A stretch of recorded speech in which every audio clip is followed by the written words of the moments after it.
This video is brought to you by Chef Mon.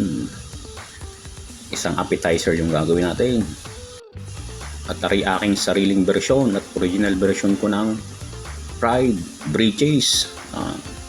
Tayo magpe-plating muna.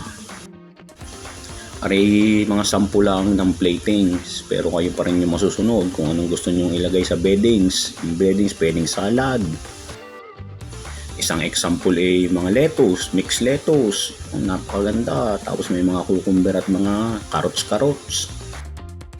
Yun ay mga idea ang pwedeng itambal din sa ating dictionary. Basta't ang wag niyong kakalimutang ilagay yung maraming pagmamahal at yun ang mahalaga. Ayos na. Pang sosyalan, hindi lalo na kung sa mga karaniwang taong katulad natin ang kakain na rin, hindi lalong matutuwa. Hindi tama naman yung presentation at saka yung quality. Yun ang ating kailangang may palabas dyan, yun ang ating goal. Kaya natin ginagawa yan. Say, tikman na natin at malaman daw kung yung quality ayos baga. Yung presentation niya ayos na yung quality naman titingnan para namang ayos at ganadong-ganado. Sauce and glazing naman yung ating atupagin. Meron tayong balsamic vinegar at saka yung pigs, dried pigs. Ganyan ang hitsura niyan. Hindi ko alam kung anong Tagalog diyan. Kung alam niyo, i-comment niyo na lang. Yan, naglagay ako dyan ng kalahating cup ng balsamic vinegar. Tapos yung ating pigs, ibababad natin, in-slice natin. Arin na may brie cheese. Yan ang ating main ingredients. In-slice ko sa 8, yung 250 grams. Prosciutto ham yan, nakaka-avail niya ng slice na at saka nakaka-avail din ng buo. Yan ini-smoke at saka sino-salted. Ang pagkakaalam ko yan original niya sa Spain at saka sa Italy. Yan, nakakalimutan ko na. Isa pa, tuturuan ko yan ng pagbabalo. Naaliw ko sa pagkukwento ng prosciutto ham na yun kung saan galing Are, ang pagbabalot na isa pa. Lalatag natin ganyan. Ibabalot natin yan doon sa breeches. Sisiguraduhin lang natin na nakabalot siya ng maayos gawa ng pag pinirito natin. Alam nyo naman, ang cheese ay pag nainitan ay nagme-melt.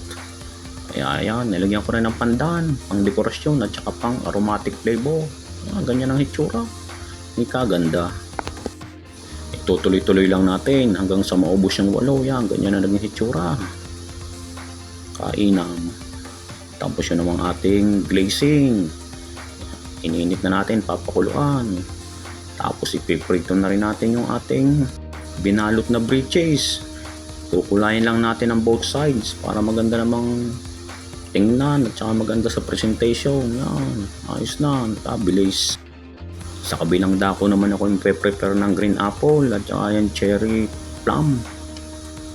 Tapos meron akong cabbage at saka kaunting sibuyas. Paghahalu-haluin ko lang yung mga yan sa isang bowl. Tapos lalagyan ko ng olive oil tsaka salt and pepper. 2 tablespoon lang ng olive oil. Hahaluin ko na yan. Tapos may sarili ng lasa at maasim-asim. Tapos sasamahan pa ng ating pigs na glazing. Yan. Plating time ulit.